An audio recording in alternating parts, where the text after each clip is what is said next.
Eva, it is great to have you. So a lot of viewers watching this, Eva, maybe they're not totally familiar with the SpaceX business model, right? You say it like this, you say SpaceX is a three-engine empire. Yes. Break that down for me. What do you mean by that? It reminds us of the days of Rockefeller and Vanderbilt.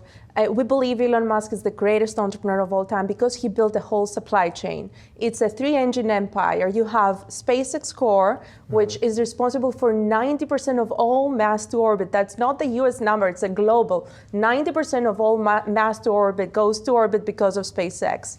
Then you and it's the most cost-efficient and efficient rocket operator out there. They've dropped the cost from $54,000 per kilogram down to $2,000 to $3,000, and the goal is with Starship to get to $100 per kilogram. That's unbelievable. So this is the core, SpaceX Core. Then we have the SpaceX AI now, the AI arm, which is important. The way we see it is when it comes to LLMs, they don't have a real moat because it's really easy to replicate an LLM.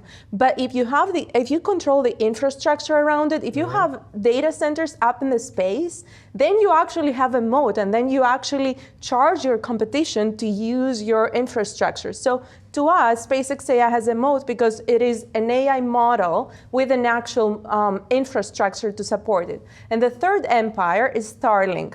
We're speaking about 10 million subscribers in 6 years, so fast. Then you have 10,000 satellites in low Earth orbit. And we're speaking about a company that has leapfrogged just like mobile did with landlines, and has bypassed all the telecom competition. Their margins are north of 60%, so they're 2 to 3 times the telecom industry. It is a very efficient, it is the future of telecommunication, and in all fairness, the bureaucratic companies like the AT&T and T-Mobile, they have no chance to compete with Starlink.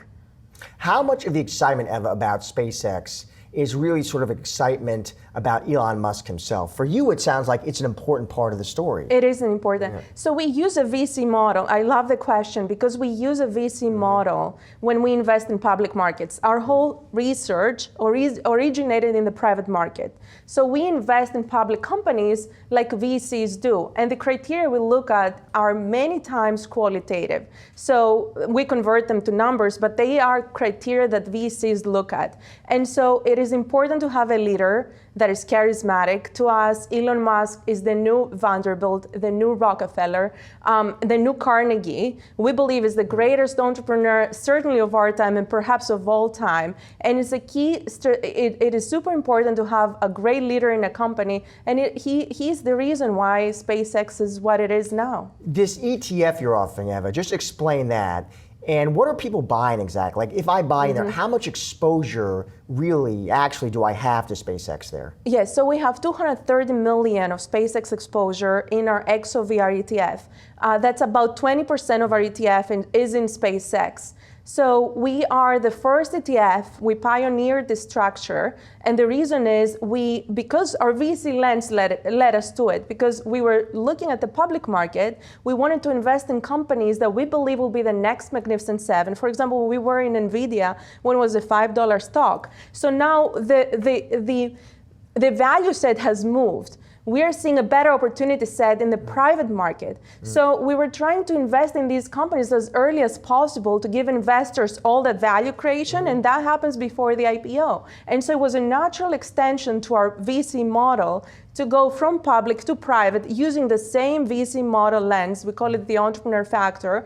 And we use exactly the same model. We just added to our universe the private companies that are large cap, and we think they have potential to be the next Magnificent Seven. Eva, great to have you on the show today, especially on set. Thanks for your time. Thank you for having me.